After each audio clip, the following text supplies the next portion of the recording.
can you imagine, for example, how much food is waste? Like at home, I imagine it would be maybe 25%. Globally, this is about 30-40%.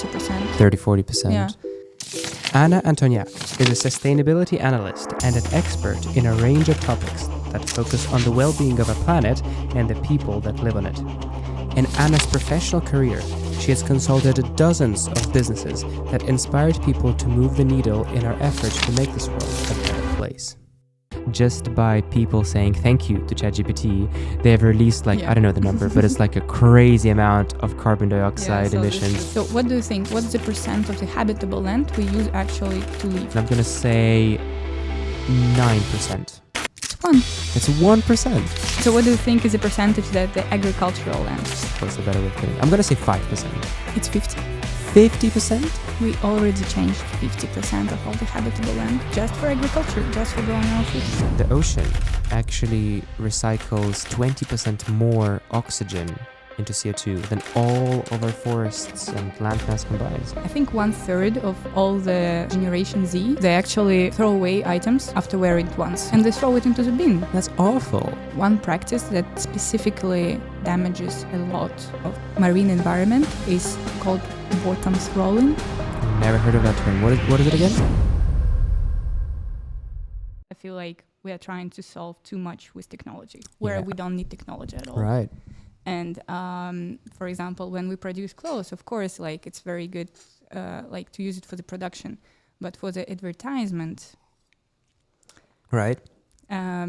So I feel like social media definitely adds up. So we have a lot of influencers who are posting all those beautiful pictures with new outfits, and actually, I think 1/3 of all the Generation Z, so young people, they actually throw away items after wearing it once. Really? And they throw it into the bin. That's awful. Yeah, because as I said, a lot of clothes is not recyclable, especially when it's blended. Mm-hmm. So if it's a blend, then it's almost impossible to separate this thread when it's already done. So when, for example, it's 100% cotton. So that's what I would suggest. If you need something new, of course, it's better to buy something with a pure composition. Right, monomaterial. Yeah. Right. Yeah. Or not maybe even cotton, which requires a lot of water to grow. Right. And it's usually grown in desert areas Mm-hmm. where the water is already scarce, so they consume even more water than it's available in the region. But it's better to use materials like hemp or rami, which is actually What's rami? nettle. I never heard of that. It's a plant. Oh wow. Yeah, it's you can see it everywhere on the street. So cool. It's very easy to grow. It grows by itself. Yeah. It doesn't need any water or fertilizers, and it's very, very durable. Tell me more about technology. You said a very interesting topic that we don't need technology. Because I also know that all the ChatGPT and all the other chatbots, they also use an enormous amount of energy. I've seen a post from the CEO of ChatGPT that just by people saying thank you to ChatGPT, they have released I don't know the number, but it's a crazy amount of carbon dioxide emissions. To, politeness. Yes. So what's your take on technology? I'm very curious. Well, for example, when you mentioned that, okay, does it make us good when we buy clothes and things like that? I would turn more into a question what else does make me feel good? Yeah. And it usually is not connected to technology at all. Mm-hmm. So what makes you happy, for example? What makes you feel good in life? I'm a big nature guy. I really like hikes. Whenever me and my partner travel, we just came back from Colombia a couple weeks ago. We would wake up at 5 a.m. and do hikes, and when all the clubs open, we'd already be asleep. But that's our kind of good time.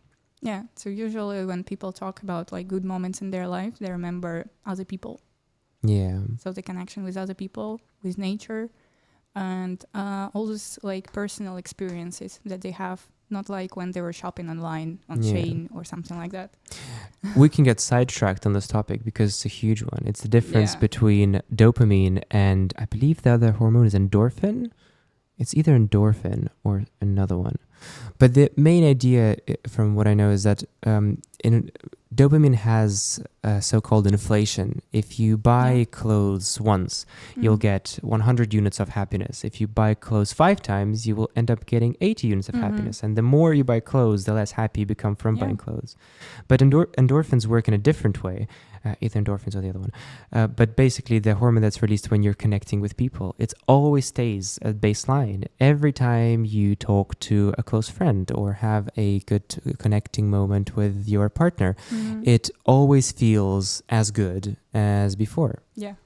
And the very wealthy people more and more say that instead of investing your money in things that release dopamine, you should release time into something that produces endorphins, such as, people, experiences, these kinds of things. Definitely, yeah. I think it's very much connected, actually, to sustainability and just generally climate crisis. Because, well, climate crisis, essentially, this is a consumption crisis. Right. Because everything that we produce, everything that we consume, it drives all those emissions. So this is why we have actually this climate crisis. What's a good way to move the needle? Because it's so hard to affect, we're 8 billion people in the world. What's a good first step? Just one. First couple? The good first step for whom? If we want to make we started this podcast with you saying that if you do something yourself, it's like a drop in the water. If this is an important narrative, which it is, and we want to spread it to more people, it's very hard to convince people to change their lifestyle. It is. And such topics can't be discussed in a TikTok. They can be. They're discussed. Really? Yeah. If you search, there are a lot of TikTok and Instagram accounts who are actually spreading the knowledge and doing some positive news about climate and sustainability. Does it push the point across? Because I always felt like with a topic like this, you need like an hour to dive into it. Is it possible to make short form content to explain this? I think so. Oh, very good. I think so. Yeah. So would that be the first step? There are very good examples of it, I think. The people who are doing it very with a lot of humor and engagement. So I think humor is always the best choice, because around the climate and sustainability in general, there is a lot of doom and gloom moods, which is not helpful. We don't want to feel bad, right? I so agree with you. We want to feel good. So we need more positive news. We need more positive solutions. And I think we're all aware that we are in a crisis, right? For sure. We don't need constant reminders. Okay, we're gonna die soon. Okay. So and what are we gonna do about it? Yeah. Should I sit in a corner and cry? Not really. Yeah. So what should you do? I think learning about effective actions. Right. So just learning more and talking to people about it. I think there is a huge gap about what we discuss with our family and friends, and climate change is a very rare topic. I think more than half people never discuss it. I agree. Yeah, because it can bring a lot of polarized opinions. It can bring a lot of bad mood in general. If people see things differently, they don't want to fight over it. Yeah, but actually, I see it. I see sustainability more and more as something that improves my life, actually, and I notice it. All right. Yeah. How does that work? Because it's all about well-being, actually. Even when you talk about the economy, for example, So should we measure economy as we do it right now, using the GDP and using the amount of product that we produce? Created this. It was actually created not very long ago. I agree. In the 20th century, because we had the Great Depression, we had several world wars, and some world leaders and economists, they decided that we need to produce a lot so that people can live better. But do we really live better? Do we feel happier? It's a good point. Really. I guess money is a very easy metric to measure. You have 10 and then you have 100. But then, I think the better what we should measure rather than money is quality of living, and if it's possible, something to do with how good an average person feels. But that's a very challenging objective metric to take. Yeah. There is actually a well-being alliance Yeah. of several countries Oh. around the world. Among them, there is Costa Rica, New Zealand, and actually Scotland and Wales are also there. Nice. Separate from the Where's UK. the UK? Yeah. They're kind of, okay. Don't always agree with the general moods. I think Slovakia was going to join, but then they had their government changed. And what's this organization? What does it do? They are focused on trying to, so their main metric for their nation's success is now well-being, Okay. not the GDP. That's pretty cool. How did they measure that? I think there is a lot of plenty of different metrics included. Yeah. But it's about people's health, about the strengths of people's connections, so the strengths of communities. I don't know how to measure it actually, but we can take a look how they measure it. That'd be interesting. Maybe Yeah. there is some. I'm sure they found some way to do 100%. it. Yeah, I think it's also about education quality and how people are generally prepared for life, and of course the nature state, so the restoration of nature systems.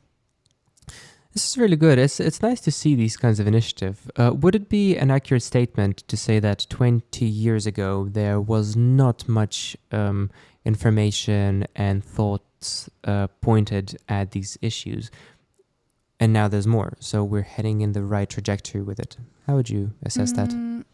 I would say that we're almost at the social tipping point already. Okay. So what does it mean is that, okay, we were talking about these issues in the 70s actually, when the hairsprays came, right? Those things. Yeah, I think even earlier. I think it all started when the NASA took their first photos of Earth from space, and there was very lonely planet in the vastness of the black space. Yeah. Cosmos, and I think at that point a lot of people understood that we are here alone, and this is our planet, this is our home, and we have to take care of it because we have nowhere else to go. Okay, I know that some people think that we have somewhere else to go, but I'm not sure that we're gonna have enough time for that. And I think it's not responsible for we are just one species in this world, and we have several more millions of different species. Yeah. And we have to live in balance with them. We have to live in peace and harmony with them. If we have so much power, you remember the Little Prince book? So we should take responsibility for those that we care about. Yeah, for sure. And what I was saying, I forgot. We started. So there is. I remember. So there is a lot of more information about it. And yes. A lot of more movements about it. So, for example, now I joined the Climate Fresk movement and the Biodiversity Collage, the ones that you participated in. So all of them were founded less than 10 years ago, and they're growing millions of people already. That's fantastic. This is a very good format to spread the knowledge, because we do interactive workshops where people connect the dots by themselves, and we don't lecture, we don't give any straightforward facts. We just give them the opportunity to connect to each other. So that's why it's done in groups. And this is a very collective experience, I would say. I think people don't like being told what to do. Yeah, it's a very nice format that you lay out all the facts and the person makes their own conclusion. But with some facts, it's pretty straightforward to come to a unanimous conclusion. And that's exactly what happened at the biodiversity lecture that would we call it a lecture? I think so, right? It's a workshop. Workshop, right? Biodiversity workshop that we've done a couple months ago.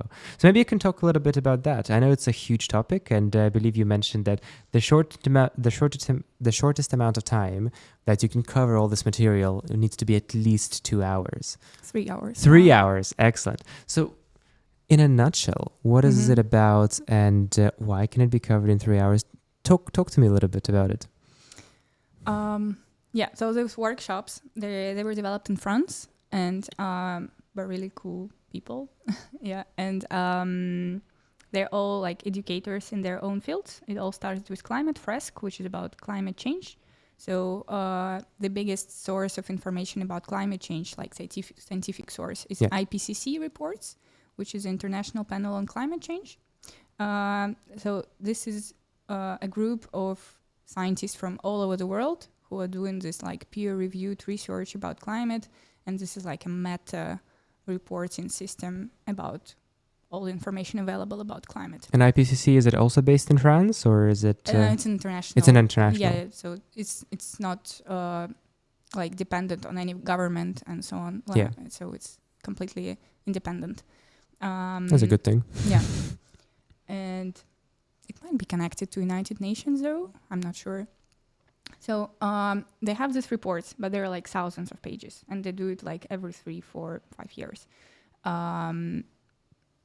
So what the Cedric Ringenbach did, for example, this is the founder of Climate Fresk. He was like, okay, we need this information to be accessible by more people because it's very important information and we have it all, but it's very difficult to read and to understand. So he created a game. He created several cards where each card represents some topic, for example. Yeah, so there might be like CO2 emissions, or like agriculture, or the card about the disruption of the water cycle. And on each card, on the back, there is some information written with like a very short information, just a couple of sentences. And it helps you to connect all the cards together. So there is a deck of about 40 cards, which step by step you connect to each other. And then you have like a huge picture of everything, like of the whole climate system in the world. Can you name a couple off the top of your head that would be connected? Like what kind of cards are they? For example, if we have...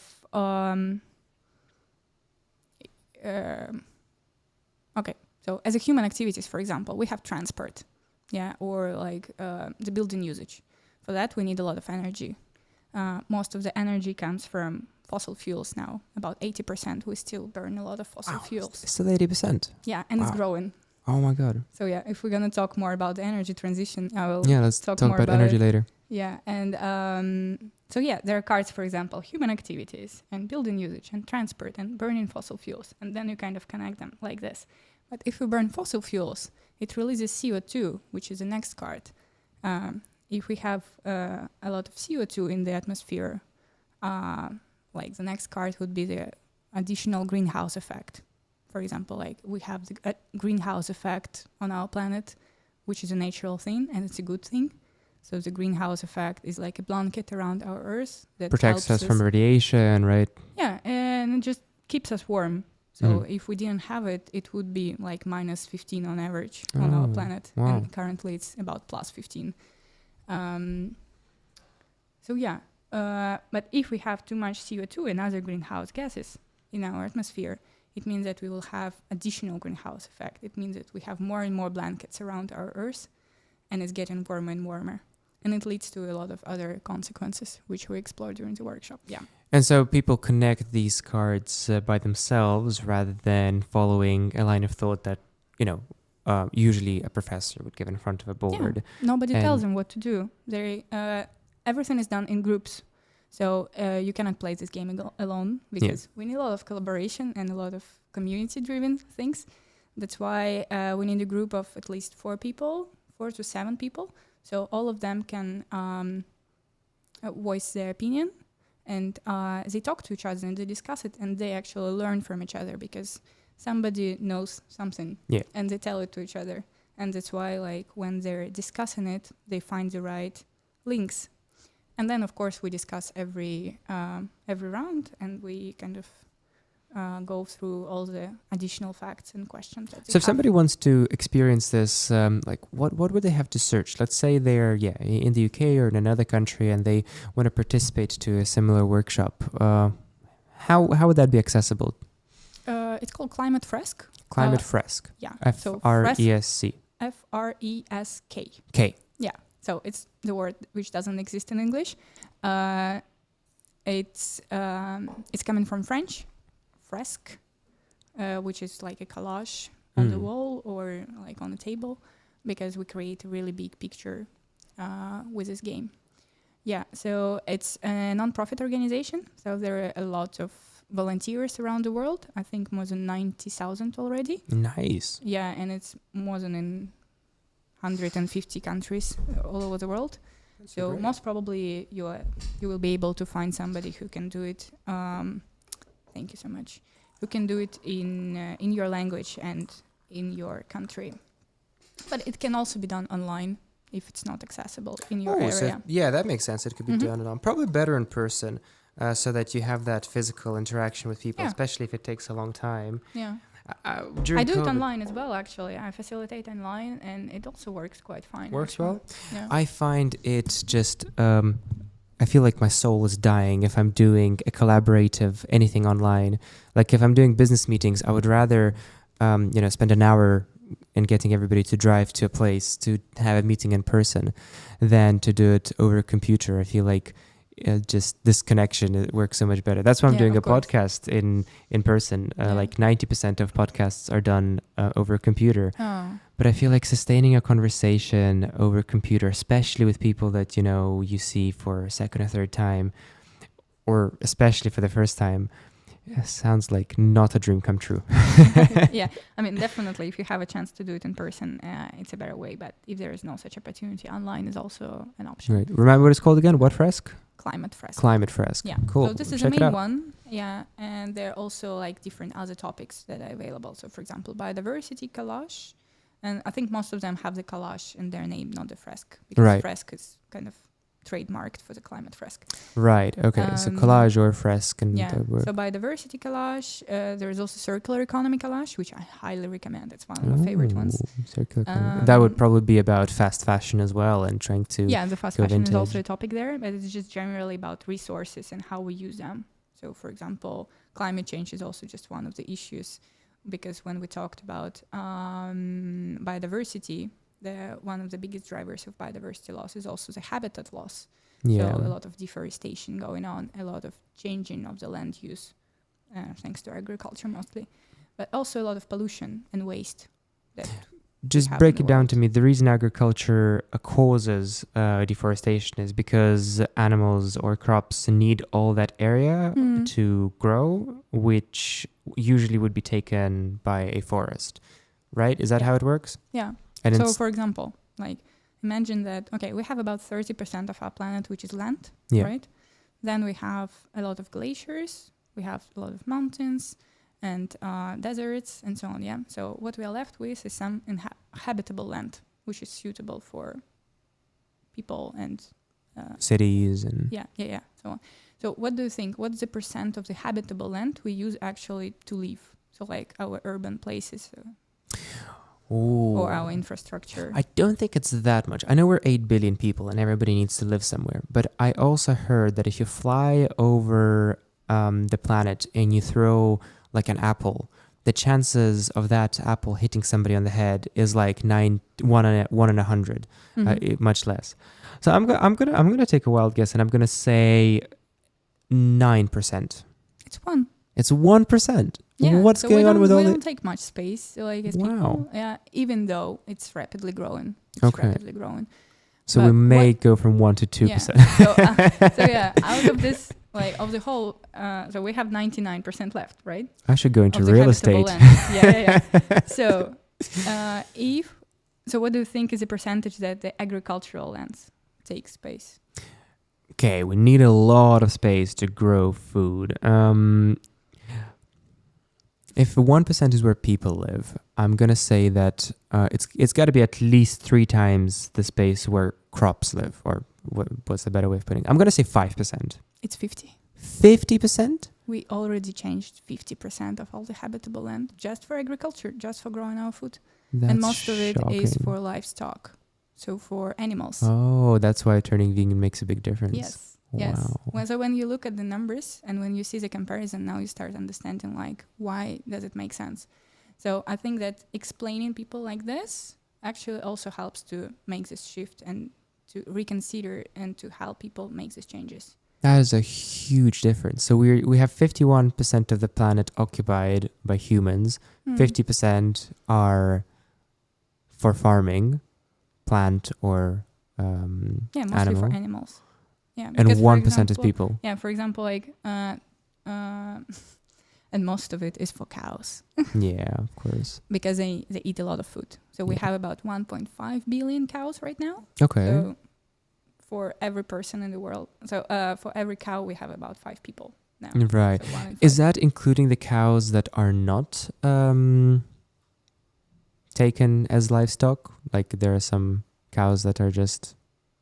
Are all cows? Do you think they exist? Yeah, are No, all cows I think just... all of them are just either beef or dairy. Oh, Most of them are wow. beef. Right. Yeah, I mentioned earlier that I came back from Colombia, and as we left the city, we were going to the mountains, and it's about a 2-hour trip. And throughout the whole of space, there were farms everywhere. And yeah, like you said, most farms were filled with the cattle, or some with poultry, but yeah, mostly cattle. And yeah, I guess all that space could be used differently if people literally just didn't eat so much meat. That's as basic as of a conclusion I can make. Yeah. So like one of the advices, of course, I know that it's very hard for people to kind of eat less meat, especially if you get used to it like for your whole life.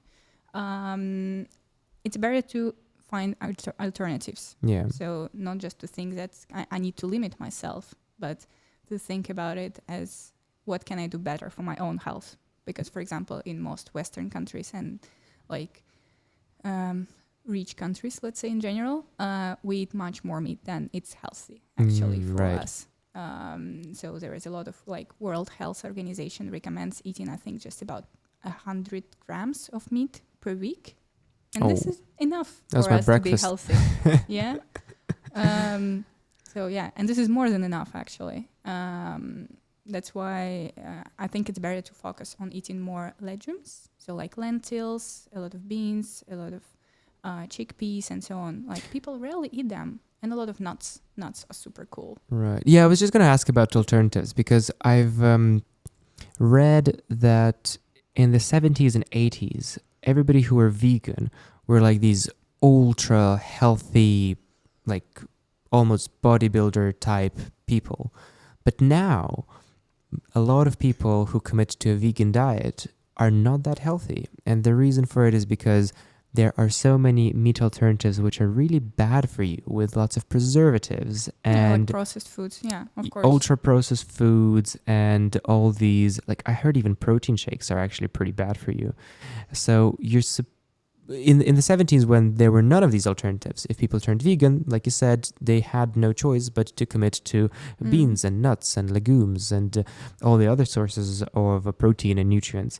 But now, if you go into most stores, most supermarkets, like 70% of the food they sell are really bad for you. Everything in cans and in like all the chips and all the fast... And it's not only about vegan options, right? Yeah, absolutely. It's about every food that we have. But yeah, I would say that like if you think about like what are the most sustainable cuisines around the world, so what are the nations that are historically eating well and they're in a more sustainable way, I would say this is like Indian food. Yeah, I was going to say that. Thai, Ethiopian, a lot of African countries, they have also vegan diets and a lot of fermented food, which is also really great for your guts and for your microbiome. Yeah, it improves your mood apparently as well. Yeah. I don't know do you know why it does it? Have you heard of it? I don't know. Something about fermented foods such as kimchi and other fermented food, yogurt. They react with your gut to create more dopamine production in your brain. Cool. Yeah, not by a huge amount, but I know ultra foods do the opposite. They actually restrict certain hormones that are mood responders to be produced, and fermented foods do the opposite. Another pro of a vegan diet. Yeah. I would just say simply, so like what is healthy for you is most probably sustainable, I would say. That's a good way of putting it. Yeah, that's why like I think you're just doing good things for yourself and for the planet at the same time, which is great.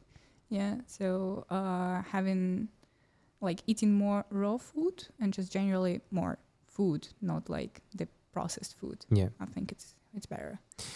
Yeah. You really shocked me with that fact. About 50% of our land is used for farming and agriculture. That is interesting. I know an interesting... I was on an expedition in Antarctica in January. It was so eye-opening, incredible. And what a great decision people have made to leave that space as it is. Like we were in a pretty big ship, and we had these dumb tourists that took a bottle of Prosecco with the plastic glasses on the land, which is super not allowed. Like to the point where if it was discovered, our company would probably lose their license. And obviously they were caught and they got in some trouble, and because you're not allowed to leave anything behind that you take to Antarctica. So there were a lot of lectures on like what impact that part of the world has, and one of them was that 80% of there's so much ocean in the world compared to 70%, right? Actually, corals and seaweed also transform CO2 into oxygen. Definitely, so by their calculation, the ocean actually recycles 20% more oxygen into CO2 than all of our forests and landmass combined. So actually the ocean does more. Yeah, for... ocean is great. We really need to take care of it. I've never heard of that. I always heard like plant a tree and all that kind of programs, but apparently just taking care of the ocean also makes a huge impact. It is actually, yeah. If we manage to save our ocean, we will have like we will do a huge help for humanity in general. And actually, like ocean provides about 2/3 of the food for like people around the world. What's your take on eating food from the ocean, like eating fish compared to cattle? There are some considerations. I mean, it can be sustainable, but in the way that it's industrially done right now, it's unsustainable at all. Like we overexploit a lot of resources. And this is the number 2 reason why we lose the biodiversity in the world, the overexploitation of the resources. It means that there is a film actually which was released, I think, just this month by David Attenborough. This is like a very famous British filmmaker about nature, and he just turned 99, and he released his new movie now. Yeah, and this is called Ocean. I think you can even watch it in cinemas right now. I haven't watched it yet, but I plan to soon. So yeah, I think it will tell a great story about the ocean and why we need them and how we treat them. And one of the things is the one practice that specifically damages a lot of marine environment is called bottom trawling. I've never heard of that term. What is it again? It's bottom trawlers. Right. So how the fish is fished now, actually. Yeah. So it's not like people go and catch it like this. Of course not. Yeah. So there are huge ships and huge nets. Usually they're like 1 kilometer wide and even more. Wow. They're super huge. And so the bottom trawlers, what they do, they actually put this net right on the bottom of the ocean or the sea. And they actually scratch everything from the surface. Oh no! So they just wrapped all like everything on their way, and all the fish. How is that allowed? It is legal. Yeah, there are actually petitions now where you can sign so that it should be banned. That's unbelievable. There are more than 100,000 people already signed it. I'm a scuba diver, and I know how long it takes for a coral to grow. When you dive and you see a coral formation, those are tens of years old. And if you accidentally knock a piece down, that is detrimental damage. So for ships to just scrape everything off the bottom, that kills all that. Yeah, it's like an atomic bomb. Yeah, and they actually, so they have a lot of fish in this net. Like they'll catch fish this way. Yeah, it's efficient. So they catch a lot of fish, but not only fish, like all the marine creatures that are on the way. Yeah, so they can catch some, for example, they're searching for tuna, for example. Yeah. But they also, on their way, they can catch a lot of turtles, a lot of, different little fish, and so on. But actually, 3/4 of what they catch, it dies and they throw it away Yeah. because they don't need it. Yeah. That's why it's such a wasteful way actually Absolutely. to fish. So If that's you why go, we need to take care, like, and to look at the certifications on the product. That I was we just going to buy. ask that. If you go Yeah. to a supermarket and it says sustainably sourced, how trustworthy is that stamp? Because are they regulated? That's a good question. I think I cannot answer it right now. Right. Yeah. Not top of my mind, but Would you say it's I a really need to good idea to look out research for it. anything specific when you are in a store? Yeah. I think it's just generally better to avoid fish like tuna or eel, for example, which is used a lot in sushi. Yeah. And salmon, like, it's, I don't know. So for example, the fish which are really like big, which are top predators usually in their chain. Yeah. This is the most like destructive thing to eat them, because it's better to eat smaller fish. So for example, like sardines or sea bass, Shrimp? or not if they're farmed. For farming, they have a lot of emissions, and they feed them with. You don't want to eat that. Oh, what do they feed them with? I mean, I'm sure they also add a lot of like fertilizers or like chemicals that are growing up. So like they're helping them. So it's not like a very natural thing for shrimps to do. Oh. Actually, the best thing that you can do, like from the marine thing, I think it's mussels. Yes, I did hear of that. Because they filter water. They actually also absorb CO2.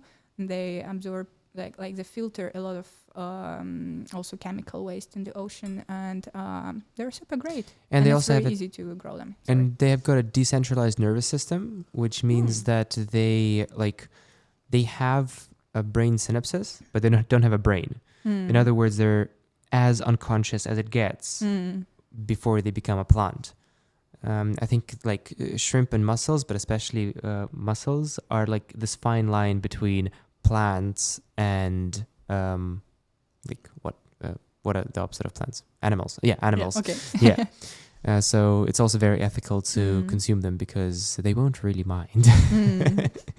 It's like eating a carrot, but it's also good, high protein. But there are actually like quite good farms that are helping like doing multiple things, but it's also one of the way to feed our population, let's say.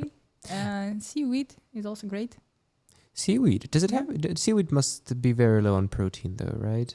Yeah, but it's good for like generally for all the vegans. I would highly recommend. Like, I'm not a vegan myself, but I'm just not eating meat that much, but I still eat some dairy and eggs, though I'm limited that amount. So I think everything is good in moderation. I so agree. Yeah, and we just generally need diverse diet.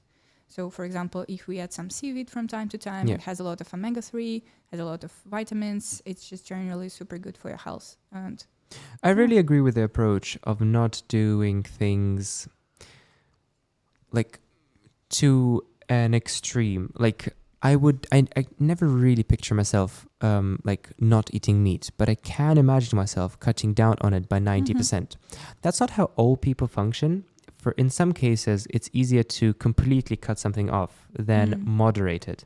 But if you can moderate it, I feel like it's like you said, better to do things in moderation. Like I would never really train for a marathon if I picked up running, but doing runs time to time would be good. So kind of in a reverse way, when it comes to diet, that's the approach that I think is very healthy to follow. So like when you try to adopt new habits, it's always better not to force yourself to the extreme, but just do it step by step, little by little.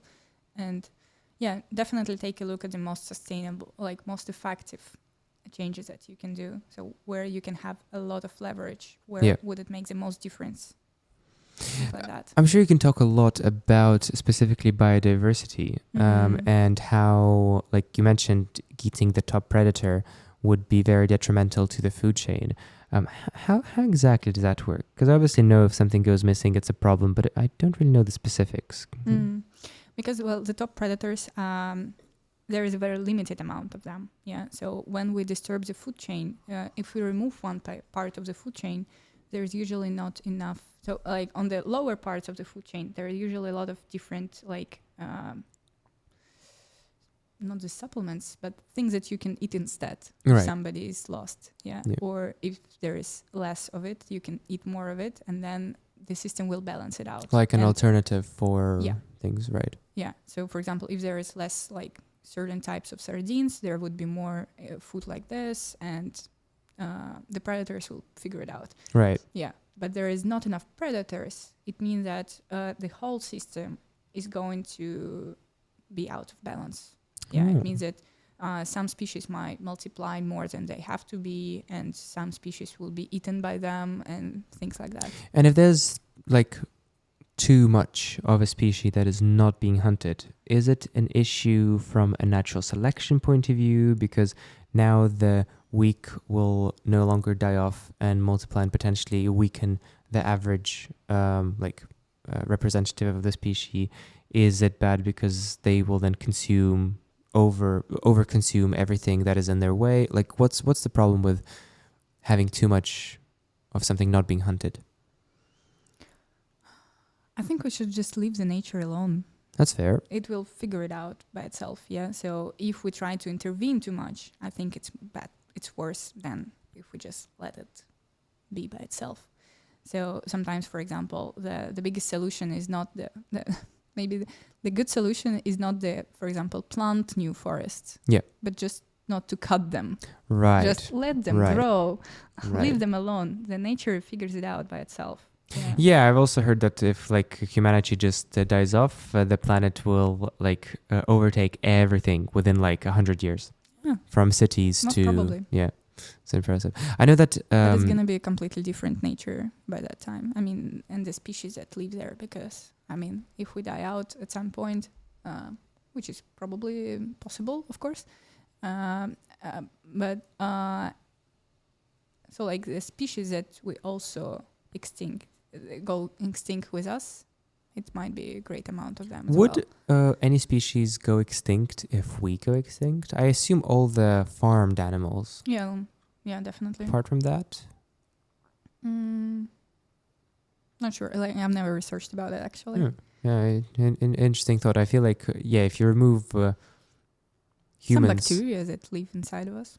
Are they species? Do we care about them? To an extent? Yeah, but I mean, there are more bacteria species than all the other living organisms in the world. Have you ever considered joining any of the... I forgot what the names are. You mentioned PCC, like all the global... IPCC. Right, Mm-hmm. those. Any of the global organizations that, essentially regulate and move the environment topic forward. Yeah, there's a lot of them, of course. And have you considered being a part of it? Well, not the IPCC. I have to be a top leading scientist for that. Oh. But there are just generally, I think, citizen movements that you can join. And there are plenty of them. Yeah. So, for example, Climate Fresk, as I mentioned, it's all built on volunteers. Yeah. So 90,000, you said? Yes. Very impressive. Yeah. So, of course, a part of it is like professional freskers who are doing it, for example, like me. I'm also like a consultant, and I also do it in a professional environment. So not only for the public, but also I can do it in companies. I can do it like for the governmental organizations and so on. But there are a lot of volunteers who just able to join it and do this workshop for their friends, for their communities and so on. Yeah, and it's very open and free. How do you do it? Because I know you do it for the corporate space, and like you mentioned, some government institutions reach out. What's it like? What it's like? What kind of things do you do in terms of professionally? Let's say a company reaches out and they say, "Anna, would love for you to come in and tell our company about the topic that you're an expert in." What would that look like? What would you teach? What kind of format is it? So I would start with a workshop, definitely. It depends on the team size, but it can be even for small teams of like 5 people, but also for several hundred of people. Right. It just depends on the number of events that we're going to play. And also there are different formats. So first of all, we need to engage employees and like the team in general into the topic. And the games like this, they work perfectly Yeah. well for that. So when we start understanding the topic, we start understand the consequences of action and inaction. What kind of topics would you opt for usually? It depends. It really depends on the company Okay. or on the team. Like, what are their priorities now? So, when we discuss like our collaboration, it means that we first start with the why. So, why do we need it? What is their purpose? What does it want to achieve? What do most people want to achieve? I think for companies, it depends on where they are in their sustainability efforts. So if they already have their kind of sustainability strategy aligned, and they might struggle with implementation, Right. because the employees might not be as engaged. And when you are trying your strategy to be kind of done, you need all the departments on it. And if they don't understand the value, they're not really gonna try to change anything in their life or in their professional life, let's say. Yeah. But if we do a workshop like this, so one goal would be like to really increase the employee engagement, so they start understanding why they need to do it and they really want to do it. So this in the second part of the workshop, we really discuss the solutions. So what could be done to actually move the needle. And of course, like for each company, we can customize this solutions part depending on how it is done currently in their company. And if the company doesn't have any sustainability strategy, and it's a very common thing right now, of course. Like us, for example, I run a spa. We are so far away from this topic. I wouldn't even know what kind of things would work. In this case, it's just generally good to dive into a topic which is the most relevant for your industry right now. It might be climate. Well, climate is one of the basic ones. Yeah. It's where we start. Then if we understand like that we need to do more specific options, like for example, okay, let's talk about circular economy, because circularity principles can be applied in every business. Yeah. And this is very a good choice to reduce costs and also to increase your reputation, to attract more customers, also to drive more talent, like to attract better people to work with you. Yeah. I like the... Oh, sorry for that. That's unprofessional. That's I like the spin on it that you take, which it benefits the company. It is, because it is. Yeah. Right. So what kind of industries reach out? Because I'm thinking that it probably, I don't know, businesses like mine, where we're just a spa, would not necessarily look for something like this as their first thought. Like if you came to us and you said this is what you want to do, I'd find it interesting, but I would very unlikely search for a sustainability, biodiversity, and environmental expert to give any kind of an educational background to my staff. So what kind of companies benefit from it or would benefit from it? It would be great if I could answer this question, but I really think like that all kinds of companies. Okay. All kinds of companies, yeah. Because we all have, like, every business can benefit from it, apart maybe from the fossil fuel industry. But they actually need to adapt as well, and they need to transition it. There are some examples actually of how some of these companies do it. There is some company in Denmark, I forgot its name, sorry, it's Oster, something like that. So yeah, they were like doing the fossil fuels, and this was their main business, and now they're 100% renewable energy company. Really? And they did it like over the course of about 15-20 years. That's pretty good. How does that happen? Because they just understood that it's not going to be cool anymore in the future, and they kind of future-proofed their business to stay on the market. So I've got lots of questions about energy for you. I know that some of them are better than others, and I've also heard from some skeptics that some of them are actually not working yet, but by investing in them, we are investing money into something that will work in the future. An example of that, from my understanding, are windmills. wind turbines. Sorry, wind turbines. They have what, a 15, 20-year lifespan. Do you know if that's the case About at all? 30 maybe. 30 years lifespan.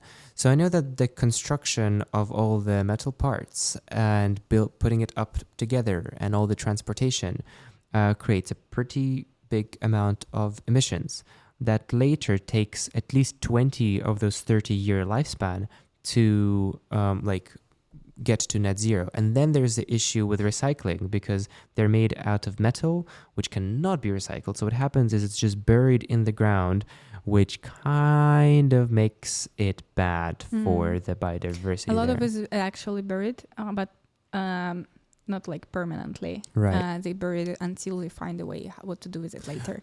Yeah. But, and it's actually, the metal is pretty good recyclable. Yep. Of course, it's like one of the most recyclable materials. Why don't they recycle it? Why do they bury it? Do you know? You need a lot of energy to recycle metal, of course, because you need to melt it. So you need high temperatures for that. So is the idea that right now we're going through a stage where we're working it out, and in the future, if we keep investing in it, it'll be super efficient? Or what's the take on it? Because I think, so this area, so there are some companies which are on the market of like with wind turbines for more than 60 years already, because some of them started in the 70s or in the 80s. And of course, they already have a lot of experience. But the market generally, I would say it's still quite new. So, for example, we are a bit behind yet on the speed of development of energy storage for renewable energy. Yeah, but I think we'll have a lot of breakthrough in the coming years. So it will be better and better. But with the renewables, I think it's a very important point is that we don't have the green energy transition now. We have the green energy addition. What's the difference? It means that we are not replacing fossil fuels with renewables. We are adding more energy. We're like consuming even more energy. Okay, so let's say there were 100 units of consumption. All 100 of those units were coming from fossil fuels. And now we have 20 units of wind turbines. So now we're consuming 120 units. That's right. Rather than doing 80-20. That's what's happening actually in the world right now. Why? So that's why, because fossil fuels are still cheap. Even though the renewables are even cheaper right now than fossil fuels. That's why we build more and more of them. But we still have a lot of old infrastructure which works on fossil fuels, which takes time to update, and some of it, like for example, some coal-powered power station. Yeah. They're also designed like to build for about 30 years, but some of them in different countries, they're operating for 50 years and 60 years and more. Right. Yeah. So to phase the coal out would be the greater solution and the easiest solution to limit the fossil fuel consumption. Right. Because the coal is not good for anyone. Of course. Actually, it's the most carbon intensive fossil fuel. Oh, really? Yeah, it emits more, like I think 20 times more than gas. I wouldn't say that gas is good as well. Yeah. Anyway, but the coal is worse if we compare it in I these wonder terms. what would people do if they didn't discover coal? Because so much of the world's energy is produced specifically by coal, especially in the early days. What if coal didn't exist, or if we didn't figure out how to use it? That would have been such a different world. That would be a different world, yeah. It's going into spooky territory. It's going into But some putting foil renewable hats on. energy technologies, they existed in the 20th century, like in the beginning of the 20th century. And just they didn't get much development thanks to the development of fossil fuels and some companies that were really, really wanted to oil to work, for example. Yeah. And I don't think that we actually have to cherish what we were able to achieve with all the fossil fuels that we burned already. Yeah. But it's time to change now already. Yeah. Okay. So we had this part. We understood that it was not really efficient, or it helped us at some point, but now it's time to turn into something different. So I think it's not about being trying to change the past. Yeah. It's about changing the future. That's a good way of and looking the at present, it. Actually. I like that. So what's the best renewable, and what's the least harming fossil? Well, I don't like the question about least harming fossil fuel. Okay. Yeah. Why not? Well, I would say the gas, but it's not. Sometimes, like some countries such as Russia, they consider it as a breach fossil fuel. Right. So What's breach fossil fuel? it means that it will help us. It's like more environmentally friendly, Yeah. which is not. Okay. Because there is a lot of like methane emissions coming from the drilling of it, and in the process of actually extracting gas from the earth, there is a lot of emissions like extra, which are not considered usually when you actually like burn the gas or use it in your industry. So it's very intensive as well. But sometimes it's considered as more affordable way to move away from coal to something else. Yeah, but to me, it just delays action. Actually. Okay. So if we try to substitute one fossil fuel with another, it doesn't really help. Yeah, I guess like when people try to quit smoking and they cycle through from cigarettes to patches to vapes and then return back to cigarettes, it sounds like a bit of a similar process. Well, yeah, one is kind of better than the other, but we got to move on from not smoking. We got to move on from not using fossil fuels. And then what would be, because from what I understand, renewable energy is also very diverse, from dams to wind turbines to solar energy, all have their pros and cons. Is there one which is is the nuclear the best? It really depends on the context and the area, because I think the whole concept of the renewable energy is that it's very local. Yeah. Okay. So it really depends on where you are. And there are some areas where solar might be the super good way. In some windy areas, like in northern countries or like in Russia, for example, the wind turbines would be super great. Like northern countries. And also on the sea, I think solar with regenerative practices would be great, because if we just put a lot of solar panels, doesn't it mess up the environment around it? Yes, it can happen, because if it covers all the land, it's not the same. So if we have a lot of grasses, a lot of flowers around it, and if we put the solar panels on the roofs, and still we have some greenery on our roofs, so this is all a very different world from where we are right now. When, for example, when we discuss the biodiversity, the biodiversity is a wider topic, and there are separate solutions that are effective for the biodiversity crisis, and all of these biodiversity solutions, they're 100% applicable to solve climate change, but not all the solutions that are applicable to solve climate change helping us to solve the biodiversity crisis. Right, so that makes sense. If we think about biodiversity first, we will solve climate change, but we will also restore a lot of natural systems, which will help us move. And that's when you say, instead of replanting the forest to solve climate change, stop cutting down the forest, and that will solve climate change and a range of other problems that are going through. Yeah. Right.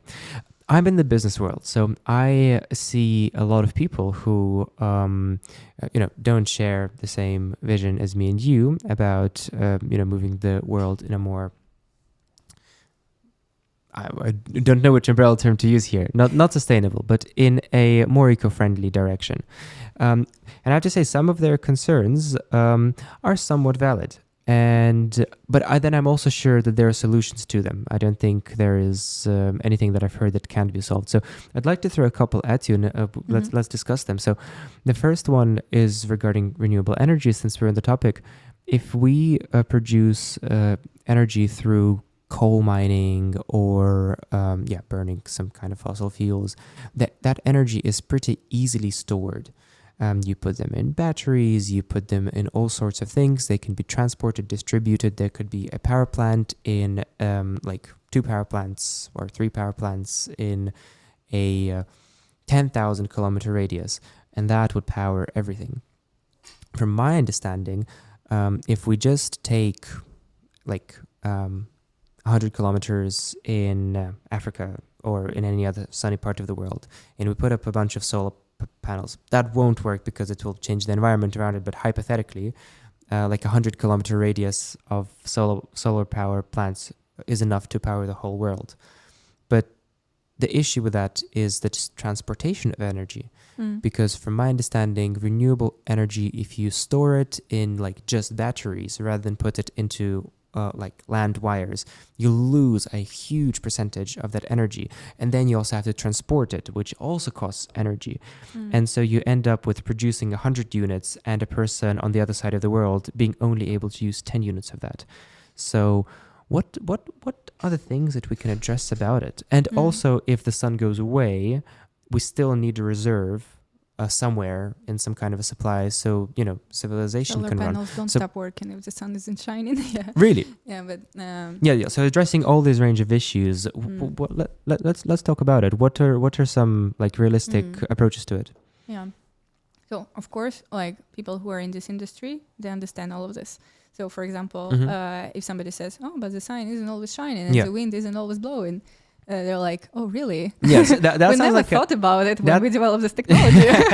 To me, it sounds like a valid concern. How? What do the people working of course, understand? There's a lot of like solutions that scientists are working on right now, and a lot of it is about the energy storage. Yeah. Of course, like how we can store efficiently, and of course, like some green hydrogen stuff is in place here, and like you can just use water for this. Yeah. And there are multiple ways to do it. But I think what we also need like smart energy grids, because a lot so the energy grid is like the system how the energy is distributed in the national or like continental scale, for example. So the grids are very much designed for the old system.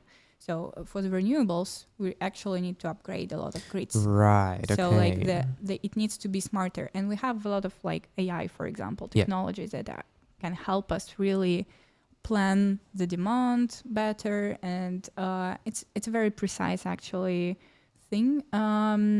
Very precise calculations. So like all the like watts, they need to be very precise. Like so the energy demand and the energy consumption, the production, they need to meet like exactly what. Otherwise, it will cause a shortage, an outage. Yeah, for example, as it happened recently in Spain, right? Yeah.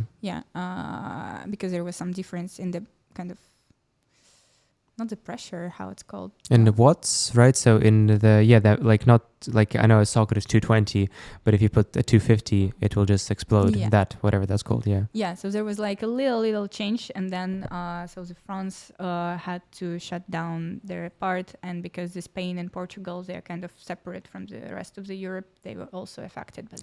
Because France shut down. It affected Spain. Yeah, but it's always the French. But I wouldn't go deeper like in this topic. So no, sure. You said it has to be precise. Can there be a surplus of energy? Yeah, of course. Yeah, okay. There is so just not less. So we need to store the surplus somewhere until we need it. Yeah. So there is a lot of like technologies which is developing right is now. So it's not like it's not solvable. It is solvable. Do you know if it's an engineering issue? Is it an investment issue? What's the approach? I think both. Okay. So we need more people working on it. So when we talk, for example, like we're not going to have enough jobs, well, the green energy has a lot of jobs, and we need more and more people going there. And I think in the nearest like 10, 20 years, there's going to be like millions of new jobs. And of course, we need to support those people and to educate how to transition, for example, from the fossil fuel industry, because there is a lot of great engineers who could apply their knowledge in a new topic. For sure, I can imagine, yes. So there needs to be this kind of transitional program for them, just not to be left out, but to be included in this new world, let's say. And also, of course, we need money for that. And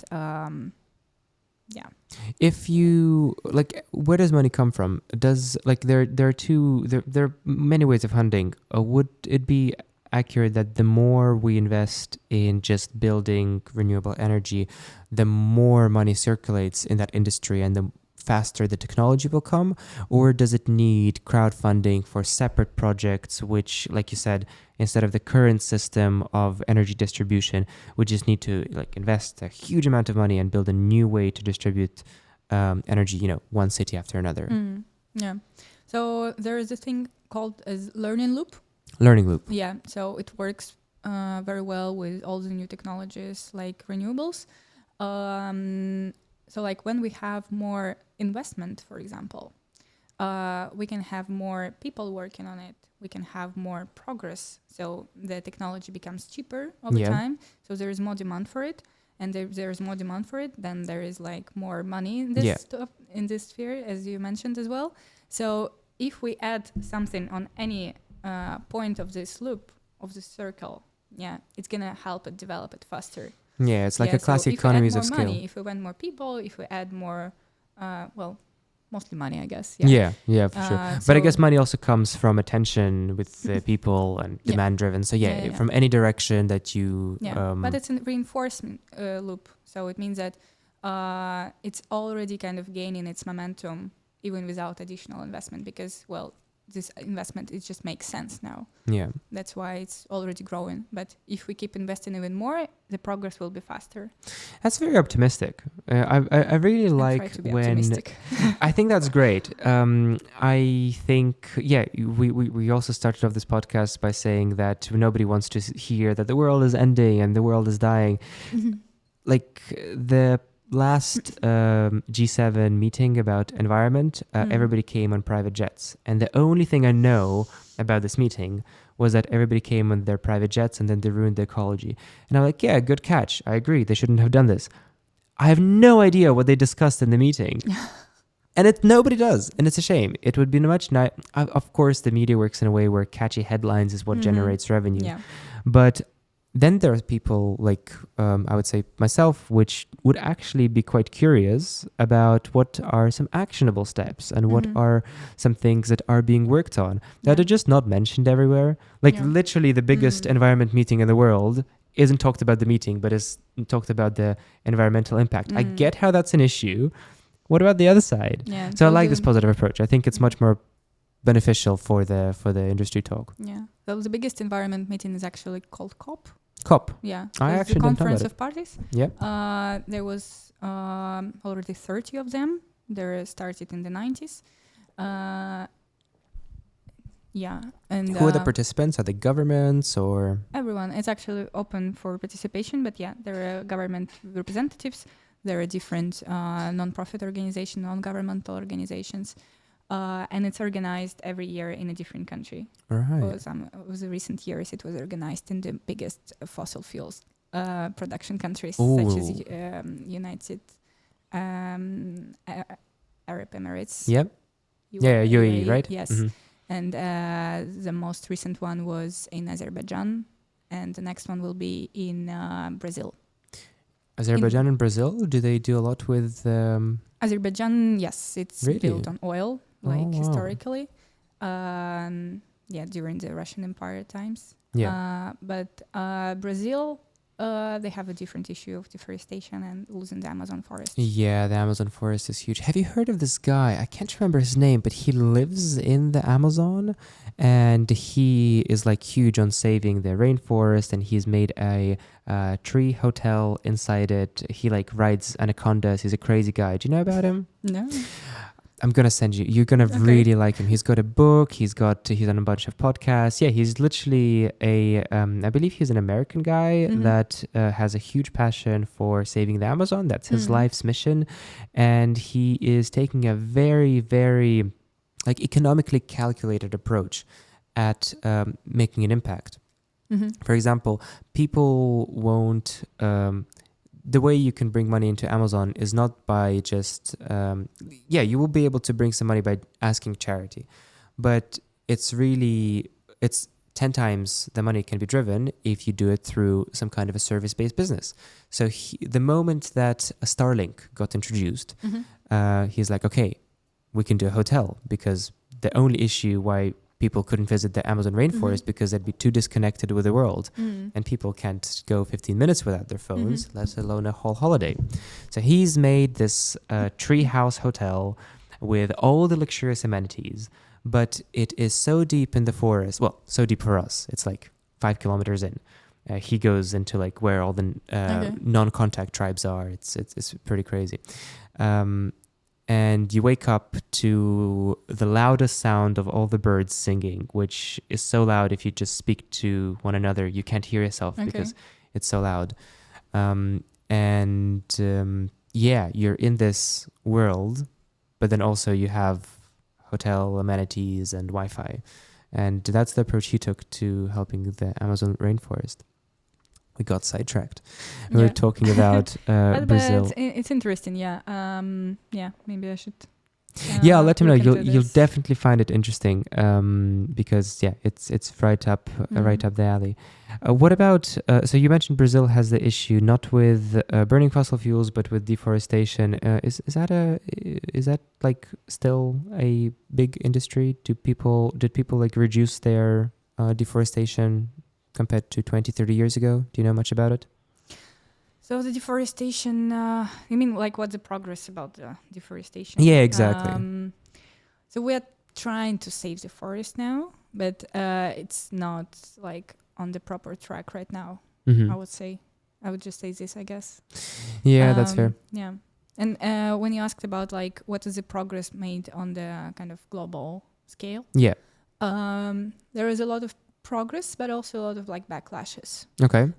So if we talk about progress, so I think the Paris Agreement, which was signed 10 years ago. Which I know nothing about it. Tell me about it. So the Paris Agreement was signed in 2015 by all the countries in the world. I think almost all of the countries. And they all agreed that we need to limit the global warming by 1.5 degrees maximum. Right. Or like 2 degrees. But the 1.5 is the main goal. Okay. So what was done after that? It was actually a very unprecedented thing because they were trying to achieve something like that for more than 25 years. So this was a great achievement. So they agreed on lowering the carbon emissions, the average temperature in the world. How did that work? If they agreed to it, why does that make an impact? So it's not legally binding. This is a problem. Yeah. Because, the countries are we are trying to do it, but we are not obliged to do this. Yeah.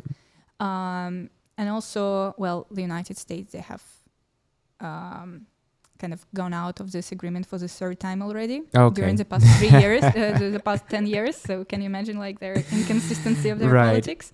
So this is the kind of a backlash and the challenge for all the global action, because when some big countries kind of opposing the action, of course it slows down the other countries, but it doesn't stop them, because I think the climate movement in general is just so strong already in the world. So for example, like 89% of all the people in the world, according to the recent research done in the end of the last year, 89% of the people all over the world, they support stronger climate action. It means that we have like the majority of people who want to solve this. I wonder how many people would be willing to adapt their lifestyle to it.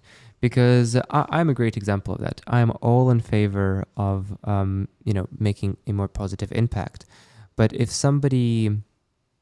No, that's the thing. If somebody told me, like, quit doing XYZ and you'll make a greater impact, maybe I would say yes. But I'm not super proactive about it. Like, I'm just in the beginning of learning the impact that we make on an individual level. And I've made the same joke to my previous guest, Ross. I don't want to make the impact of like turning off the second fridge. That's not necessarily actionable. It's not scalable at all. You shouldn't have one in the first place. So maybe this can go into the next thing that I want to discuss. So what do you think are some actionable tips that regular folks can just do on an everyday basis to accumulate and make an impact? Oh yeah, there's plenty actually, because sometimes we can say that our personal actions are not really important. Well, they are, and a lot of them are. So we already discussed the food, so our food habits. So just consuming more vegetables, more legumes, more nuts instead of and like less meat, especially red meat, especially beef, or lamb, for example. So but also like less dairy and eggs and milk.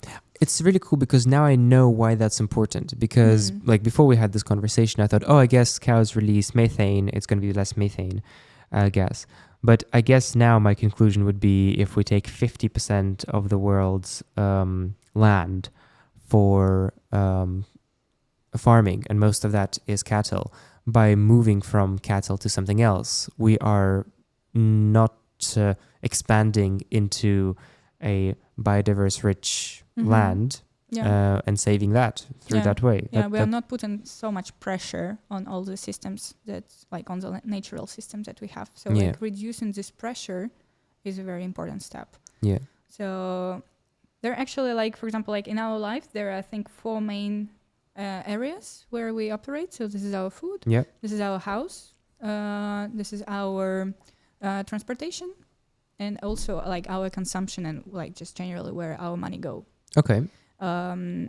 So like finishing the topic about the food, also one of the most effective things that we can do in Western countries is reduce the food waste.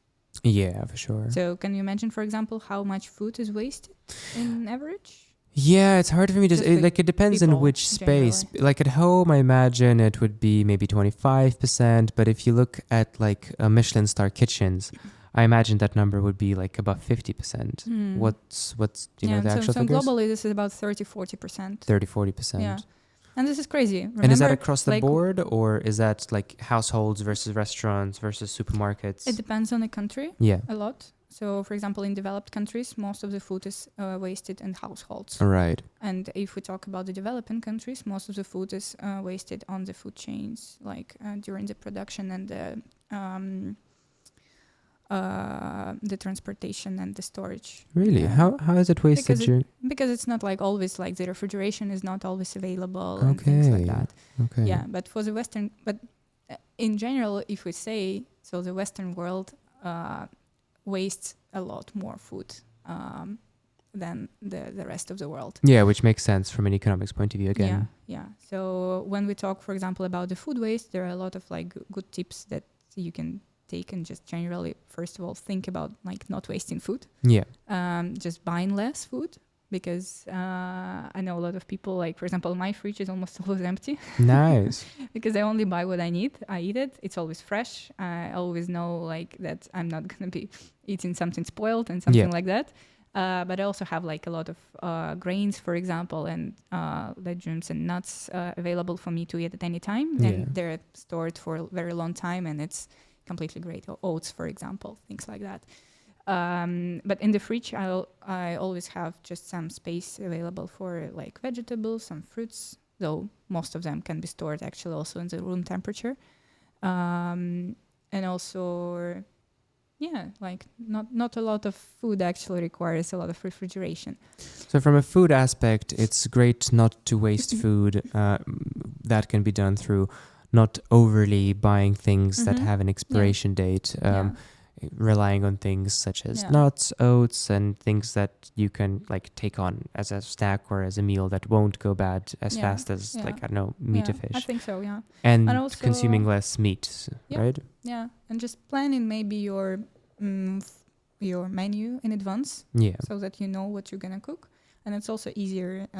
Like it's removes this mental, I would say. How would you call it? Like mindset, or? No, like when you're mentally overwhelmed with like what you're gonna eat for dinner and things like that. All the decisions. You have planned it in advance. You have everything ready. You have all the food needed for that. Yeah, decisions are a whole different topic, but to touch on it, a lot of people in like the business industry believe that there is a limited amount that of decisions that a person can do in a day. And you must have heard of like lots of CEOs, like the Amazon CEO, always wearing the same shirt and jeans. And that's because he's eliminating that decision every morning, which sounds like a very goofy thing. Like, oh, wow, I don't pick clothes. That's so cool.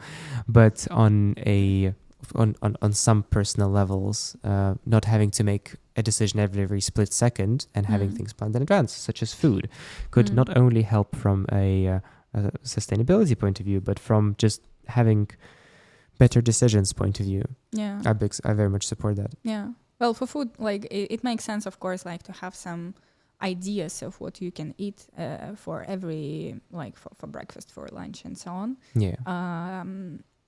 But just generally diversify your diet is very much helping. So, for example, like eating every day the same thing is not going to help you that much. It just is wearing the same clothes. Of course. But so that's clothes, food. I would support it. For clothes,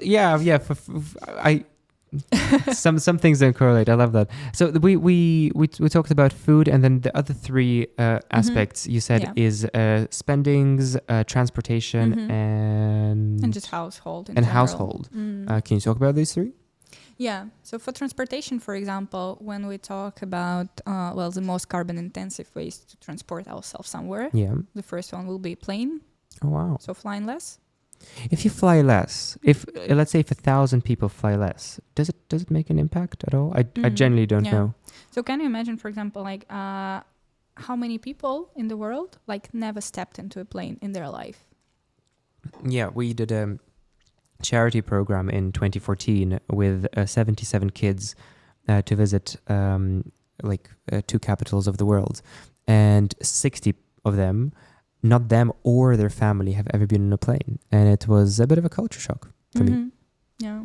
So like generally, a lot of people globally, it's about 80% of people. 80%, yeah, who never stepped into a plane. So, and for the rest of them, like for the 20%, not all of them like fly each year. Maybe they flew like once or twice in their life. Yeah. So it's not a very common thing. So when we talk about people who fly more than once, like return flight, in a year, it's about 1-2% of the population. 1-2% of the population. So that's why, like, if we are among those people, that means that we have to do something about it. Right. Yeah. So, for example, if you need to go somewhere like around Europe or somewhere where the other types of transportation are available, so it's better to take train. This is a hard question to answer because it's such a personal one, but what is the, how do you weigh that decision?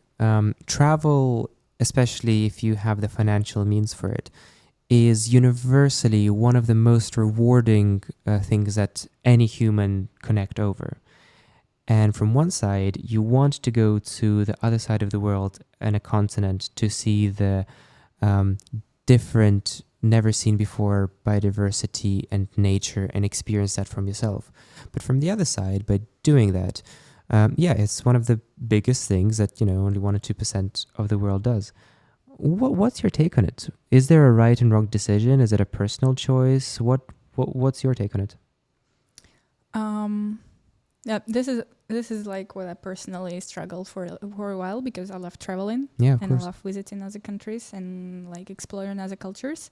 To me, it's always like, what's the reason for my travel? So if I just go for a weekend and I'm just gonna, I don't know, sit in a coffee shop and just, I don't know, who knows what I'm gonna do there, but I don't know, go to Disneyland. Yeah. I wouldn't say that it's a great reason to go. I know, like, I might be sound judging here, but no, not at all. For me, for example, like I always consider, for example, how long I'm going to stay there, how I'm going to contribute to this community. Will my presence make the life of people there better or not really? If you're going into an undeveloped country, definitely, because you are bringing in a huge contribution to their economy. It depends. I think it depends. Yeah, of course. Or for example, like if you go there and you stay in a chain hotel, which belongs to, like, for example, Americans or Europeans, and then you go to then like it's a lot chain less. restaurants and things like that. Then it's a lot less for sure. Yeah. So you for example, if you go like volunteering for a couple of months and you kind of literally immerse yourself in the local culture, or if you go for work and you actually like also contribute to the development of the local community, of course, like it's a trip worth taking, and then the plane is definitely worth it. Yeah. So I guess it's like your take on it, and I so much agree with it, is it's nice if you can justify, if it's just a weekend to drink some coffee in In a nice Ethiopia, place. Yeah. that's not a good reason. But if you go with some kind of purpose and maybe you leave something there, then doing that time to time wouldn't be a choice that one should feel wronged about. Well, that's what I believe. Yeah, Yeah. I And agree also, with that. like, for me, the very good trips are always about connecting to other people. Yeah. That's what we mentioned during our whole conversation. So, like, because at some point when I was traveling, there was some point when I started like to earn quite a lot of money, and then like I felt like, oh, now I can finally travel Yeah, for sure. much more.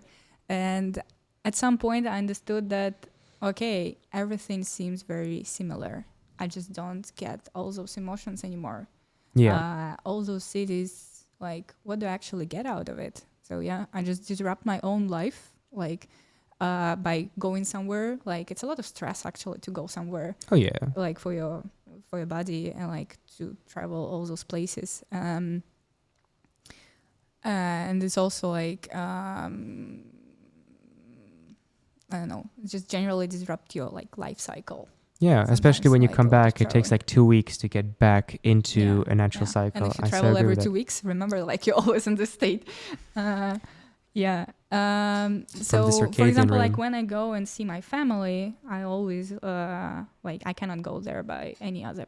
Yeah. Like I could go there by train, but it would take me No. It more than a costs week. so much money as And well. it would take me more than a week to get there.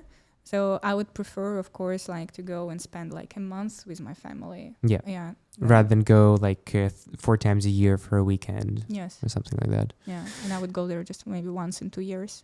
As a person who I imagine very much values environment, what are you looking for when you're traveling? Just do you like hiking, which is what we've done in Rai? Yeah, I do. What kind of things do you like when you I do. walk Well, around? lately I've been mostly traveling for educational reasons. So I mostly go to take part in some kind of educational program to get to know more people, to network with people around the world. Do you learn, or are you the one educating? Both. Oh wow. Both, yeah. It depends. So like I always try to kind of multitask.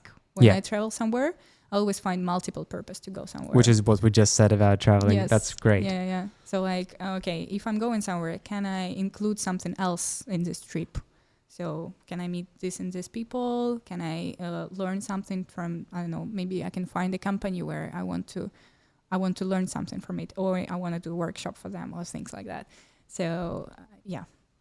That is so great. No, I remember when we met on the biodiversity lecture, you're probably the first person that me and my partner listened to, and we thought, we're curious about how this all works, because like I said, like we discussed earlier, if it's just always from a negative perspective, you just want to kind of shield yourself from it and move away. I'm really interested. So what was the turning point for you? How did you go from, just being an average person to being so enthusiastic about it and, weighing things that not only impact others, but so directly impact your life, such as what we discussed, like travel? What was it that clicked for you that you decided, this is more important than just doing things for fun? I was 14. That's early. Yeah. So I was in school, and there is like a student organization called ISEC. They're international, and they organize kind of student exchanges all around the world. So in my hometown in Siberia, there was a local chapter of this organization. So they organized kind of a summer camp for school kids. With international students from all over the world. So there were, and I actually took part in it. So I noticed it somewhere, and I was like, "Mom, I want to go there." And I convinced her to pay for it. There was a small amount of money that, like the fee that we need to cover. So I spent a week with them, and it was kind of like a professional orientation camp where, guys and girls, they were just talking about like different professions and how we can actually make the world better with our choices. and I was so much inspired. And at that point, I first understood that I need to speak. I need to study English. Right. I need to be able to communicate with the world. Of course, I studied it in school, but I was not really confident with it. So after that, I went to study English, and eventually I studied international relations at university. Right. Because I was like, okay, I feel like my passion is all about making connections and making different people understand each other. So yeah, this is kind of diplomacy. Very much, yeah. Yeah, and just making different like international and intercultural communications more clear so that we can all work together. So this is like my biggest passion in life. And when I was a student, I joined this organization as well, ISEC, because, well, when you can become a member since you turn 18. So yeah, I was leading a big team of about 20 people. We were all organizing like the student exchanges all over the world. We were sending people from Russia, for example, to Egypt, to China, to Colombia, to India, to Turkey. Wow. And like in a lot of different countries. So they went there for like half a year or year-long programs. And they were teaching English there. They were teaching like different languages, and also they were doing some marketing programs. They were doing like they work in hospitality and yeah, things like that. So. That's so interesting. And like, would that be at all with environment idea in mind, or was it just for educational purposes purely? Because well, it's about leadership. Yeah. In general. So I think to take like active steps, you first need to have this leadership mindset and just generally growth mindset that things can be changed, and we're able to change them for the future, for the better. And to communicate them, I imagine. Yes. A friend of mine is an architect, and he's told me that to succeed in the, he said in any industry, but specifically in architecture, you can have the best ideas, you can have the best plans, but you won't succeed unless you're the world's greatest salesman. Because nobody looks at the idea, everybody looks at the presentation, and you got to convince people, you got to sell people. So yeah, I'm speaking my language, which is sales, but it could also be looked from a different lens, which is better communication, spreading information and awareness. But at the end of the day, it's sales in one way or another. Except for money, you're exchanging people's approval and attention. That's your currency. I agree. Yeah, I mean, for me, soft skills in general are super important, and this is what I try to kind of improve all the time. So, like how I communicate stuff, how understandable I am, and how inspiring I am, and things like that. What's the next step for you? Oh, I wanna build a good consultancy for companies. So like I work on circularity a lot right now. Sorry, what's that? So the circular economy principles. So how we can make companies and businesses more circular and more like sustainable in a way that we don't waste, but we reuse and we repurpose everything, and recycling comes last, but anyway, that we recycle as well. So yeah, how to implement all of this in real cases. That would be my biggest challenge. And you want to do it here in the UK? Is it globally? What's your main audience for it? I want to do it here in the UK as well. But I also want to work internationally. So like around Europe. Well, circularity is now on the rise in Europe specifically. And Europe is like the biggest market for it. Yeah. And it's already growing rapidly. It's like €1 billion market already. But it's going to grow much more. But yeah, I'm open, I think, for any collaboration. Anna, thank you so much for coming on the show. It was such a pleasure to have you here. I think we touched on some really, really, really interesting topics. How can people reach out to you if they want to learn more about the environment and eco-friendliness and your approach to what it takes to be sustainable? Or if businesses want to reach out and get your consulting services, where can people find you? Yeah, I think the best way is my LinkedIn profile. But yeah, also like my email or even Telegram if somebody use it. Great. I'll leave those in the description. Yeah. Do you have a website? Do you have maybe some kind of an agency name or a course that you're selling? Yeah, I'm starting now. It's going to be called Root Shift. How do we spell that? Root Shift. Root Shift. Yeah, so nice. We're going from the root causes. And of course, like there's this nature part about the roots, but also like we are looking at the root cause of the issues. We're going deep, deep, deep. And then when we understood what's the problem, what's the original problem, not the symptom, then we can make a shift. And what's that going to be like? Is it going to be like one of those, like the interactional card games, the one, the Fresco? So yeah, there are going to be workshops like this, and also like climate simulations using the MIT simulator that I also do. So this is more like for the IT people. Nice. Which is a lot of people now. Yeah. Also very interesting. So yeah, climate, biodiversity, and circular economy are my main topics. So I do a lot of different workshops about them. And also I'm open for like consultancy opportunities, which means that once we understand what's the biggest leverage for the business, we can start moving to some solutions. That's very interesting. That is so great. Thank you so much for being here. It was an absolute pleasure. Thank you. All right. Bye, everyone.